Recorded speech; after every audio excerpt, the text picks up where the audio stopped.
안녕하세요. 결혼생활 4년 만에 남편과 이혼한 30대 여성입니다. 인정하고 싶지 않지만 아까운 청춘을 남편 같은 사람을 만나서 참으로 부질없이 보낸 것 같아요. 물론 눈에 넣어도 아프지 않을 우리 딸을 생각하면 엄마로서 이런 말을 한다는 게 미안하지만 처음부터 남편을 만나지 않았다면 우리 딸도 이렇게 이혼 가정이니 편모 가정이니 그런 소리 들으며 자랄 필요도 없었을 텐데 그래서 더 미안한 마음만 드네요. 솔직히 이혼을 결심하기까지 그 과정이 쉽지만은 않았습니다. 이혼녀라는 딱지를 달고 혼자 딸을 키울 생각을 하니까 눈앞이 캄캄했거든요. 남편한테서 양육비나 제때 받을 수 있을지 그것도 걱정이었고요. 그래서 비록 제가 안정적인 직장을 다니고 있기는 했어도 몇 푼이라도 더 받아내야겠다는 생각뿐이었어요.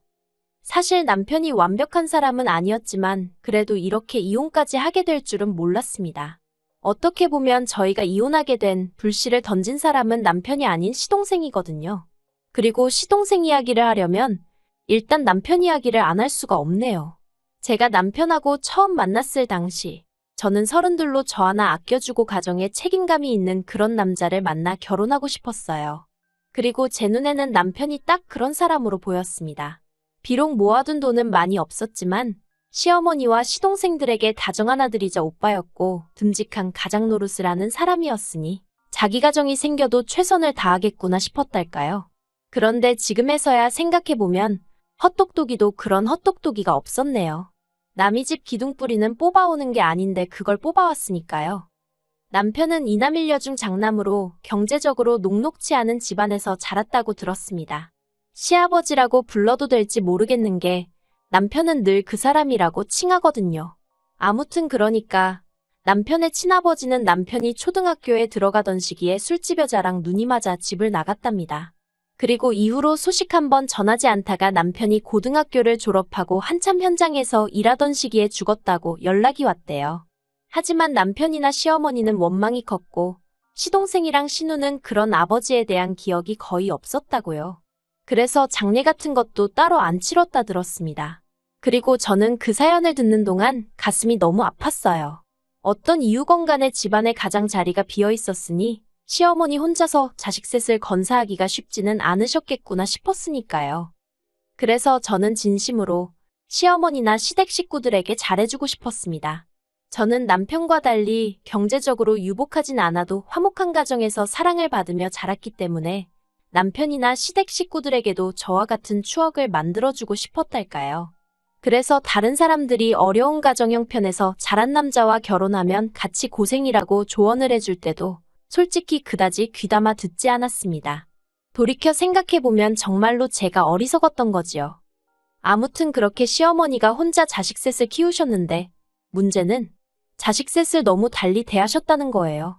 일단 시누는 막내임에도 불구하고 딸이라서 그런 건지 솔직히 시어머니 속을 누가 알겠습니까만 어쨌든 차별을 엄청나게 당했던 모양이에요.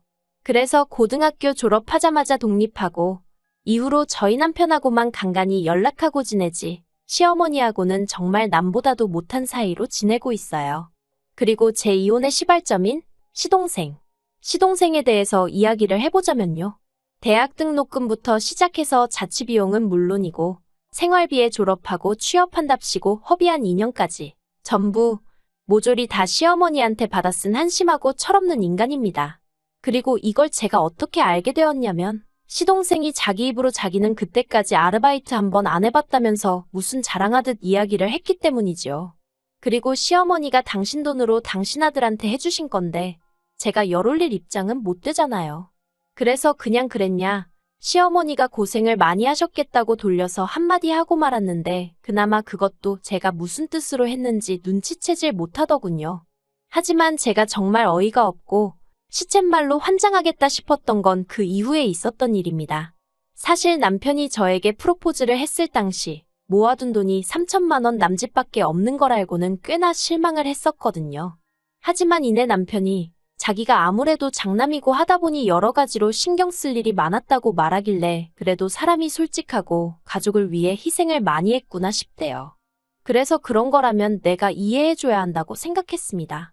막말로 자기 가족을 모른 채 하고 자기 배만 불리는 사람보다는 100배 1000배 낫다고 생각했으니까요. 그런데 알고 보니까 돈을 못 모은 이유가 시어머니 사시는데 생활비를 보태드린 것뿐만 아니라 시동생이 출퇴근하는데 차가 필요하다고 해서 차를 사줬었다는 거예요. 정작 저랑 한참 연애하던 당시에도 남편은 차가 없었는데 말이지요. 게다가 그게 다가 아니었습니다. 시동생이 아침 저녁으로 운전하는 게 피곤하다고 얼마 안가 자취를 하겠다고 나왔는데 시어머니가 저희 남편더러 그 자취방 보증금을 해주라고 하셨다는 거예요.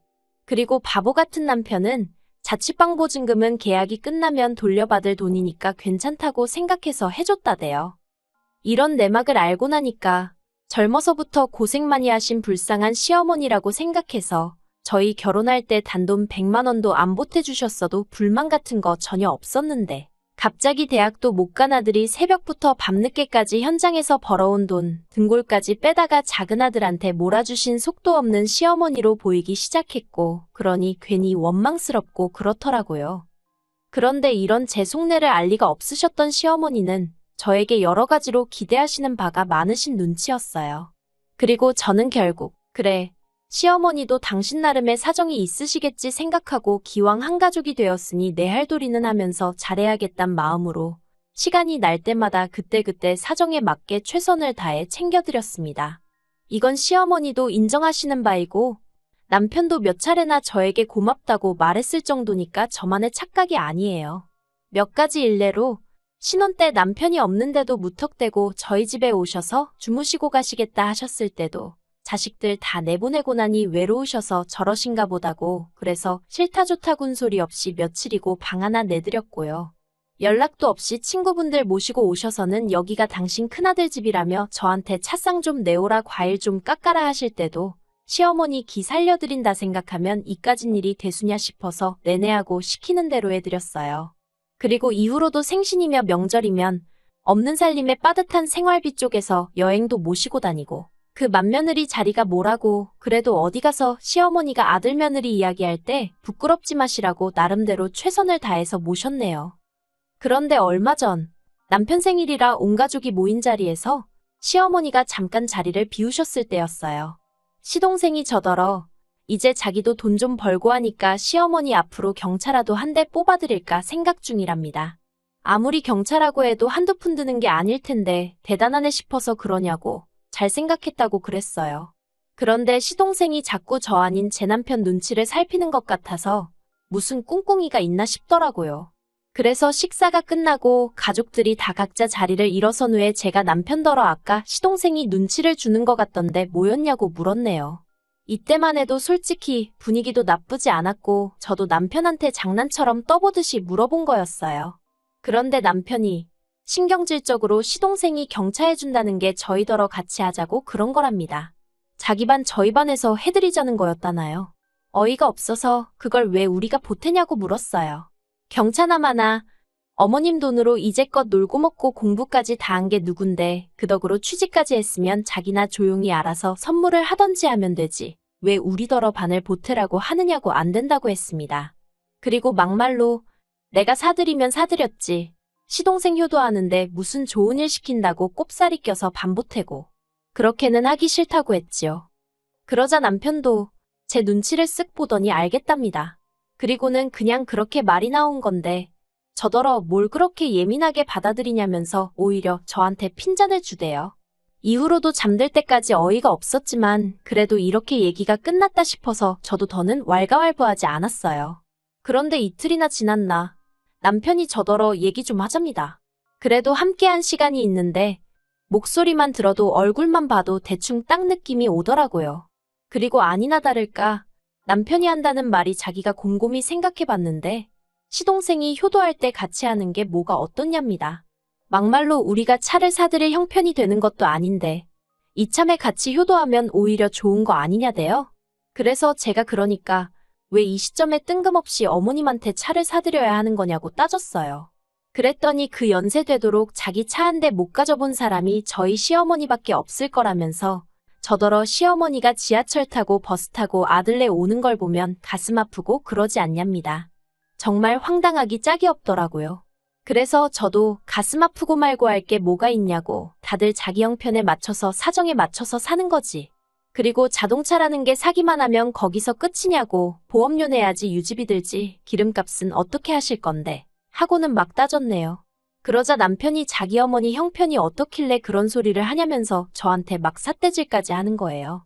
그리고 그런 남편의 모습을 보고 있자니 진짜 깝깝하고 열받고 어처구니도 없고 저 인간은 속도 없나 싶어서 당신은 그렇게 어머님한테 뒷바라지는커녕 제대로 된 대접도 못 받으면서 시동생한테 돈도 한 번 뜯겼으면 됐지 또 뜯기고 싶어서 그러냐고 정말 뭐 느끼는 게 없냐고 화를 냈습니다. 그랬더니 결혼 전에 있던 일이고 못 받아도 자기가 못 받았는데 왜 네가 난리냐면서 오히려 저를 이상한 사람으로 몰아가더군요. 그리고 그 순간 저는 망치로 머리를 한 대 맞은 듯 했습니다. 저는 남편과 제가 평생을 함께할 운명이니까 남편 일이 제 일이고 제 일이 남편 일이라고 생각했으니까요. 그래서 남편의 힘들고 어려웠던 시절마저 제가 감싸주려고 했는데 남편 본인이 저더러 필요 없다고 말한 거나 마찬가지였지요. 그래서 제가 남편더러 그럼 당신 능력으로 경찰을 해드리던지 버스를 사드리던지 마음대로 해라. 대신 앞으로 나는 시댁일에서 신경 끄겠다 했습니다. 나는 친정에 잘할 테니 당신은 당신 집에 잘하라고요. 그랬더니 남편이 자기는 일 때문에 바빠서 그렇게는 못한답니다. 그래서 그건 당신 사정이지 하니까 남편이 저더러 너는 맏며느리잖아 하고는 소리를 빽 지르는 거예요. 그리고 그 순간 이 인간은 내가 뼈 빠지게 며느리 도리하는 건 좋으면서 어쩌다 내 목소리 한 번 내는 건 용납이 안 되는가 보다 싶은 게 더는 이렇게 살면 안 되겠다 싶대요. 그래서 제가 남편에게 그럼 나는 이 집에서 뭐냐고 어머님 비위나 맞춰드리는 사람이냐고 그런 거면 더는 그 짓거리도 못하겠다고 이혼하자 했습니다. 그랬더니 남편도 한다는 소리가 그까짓 거 경차 돈반 보태는 거 1,000만 원이면 뒤집어 쓸 건데 그깟 돈 때문에 집안 분란을 일으키고 시어머니 가슴에 대못을 박았다면서 자기야말로 저랑은 못 살겠답니다. 저한테 너무 실망했다나요. 그리고는 한다는 소리가 이혼 소리는 제 입에서 먼저 나왔으니까 제가 위자료를 줘야 된대요. 우리 딸이 아빠 없이 자라게 된 것도 전부 다 저 때문이라면서 그 어린 애한테 너는 엄마 때문에 이제 아빠 못 보고 사는 거야. 그 소리를 몇 번이나 하는 게 아니겠어요. 정말 또라이도 저런 또라이가 있나 싶어서 결국 그 길로 애 데리고 친정으로 나왔습니다. 그리고 저는 바로 변호사를 고용했어요. 정말 다행인 게 제가 벌어오는 돈으로 아파트 대출 갚고 적금 들고 비교적 굵직굵직한 일들을 처리했고 남편 월급으로는 각종 공과금이며 생활비로 다 사라져버렸거든요. 남편이 세금이 어쩌고 하면서 먼저 그렇게 하자고 해서 그대로 따라준 건데 그게 저에게 도움이 될 줄 누가 알았겠어요? 덕분에 온통 귀찮은 자비는 남편이 도맡아 정리해야 하는 상황이 되었더라고요. 그 꼴을 보는데 얼마나 고소하던지. 그리고 결론부터 말하자면 결혼 생활 기간이 4년이라서 많이는 아니지만 그래도 위자료 500 받아냈습니다. 그리고 아이 양육비는 남편이란 작자하는 꼬락서니를 봤을 때 절대로 매달 받아낼 수 있을 것 같지가 않더라고요. 그래서 아파트 대출이 많이 남아있긴 했지만 그래도 양육비를 일시에 받는 셈치고 아파트를 제가 갖기로 하고 이혼했어요. 솔직히 부동산의 어두운 남편은 이 아파트가 얼마나 가치가 있는지 모르니 당장 매달 양육비니 뭐니 안 나간다 생각하니까 좋았나 봐요. 제가 먼저 이렇게 하자 하니까 오히려 저를 바보 취급하면서 좋다고 사인하더라고요. 저렇게 어리석고 셈에 어두운 사람인 줄 모르고 그저 순하고 착하고 가족애가 넘친다고 좋아했던 제가 머저리였네요. 그리고 마침내 법적으로 남남이 되기 며칠 전 어머님께 전화가 걸려왔었어요.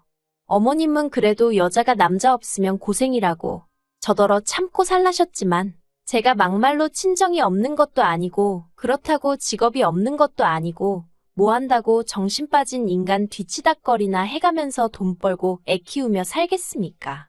어머님께 이런 전화도 이제 하지 마시라 불편하다 정중히 말씀드렸네요. 수화기 너머로 어머님 우시는 소리를 들으니까 마음이 편치 않았지만 남편 말대로 제 어머니도 아니고 남인데 뭐 그런 것까지 제가 신경을 쓰나 싶어서 제가 먼저 전화 끊었어요. 솔직히 저는 똥 밟은 거고요. 남편은 지발로 복을 걷어찼다고 생각해요. 이제 남편이란 작자는 보나마나 다시 매일같이 죽어라 돈 벌어서 남 좋은 일이나 시키며 살겠지요. 지 복대로 사는 거라 하니 제가 뭐 해줄 말이 없네요. 저는요? 저는 이제 인생 2막을 시작해보려고 합니다. 똥 한 번 밟아봤는데 설마 2번 밟겠어요? 조심 또 조심하면서 살아보려고요. 그러면 좋은 날이 오겠지요.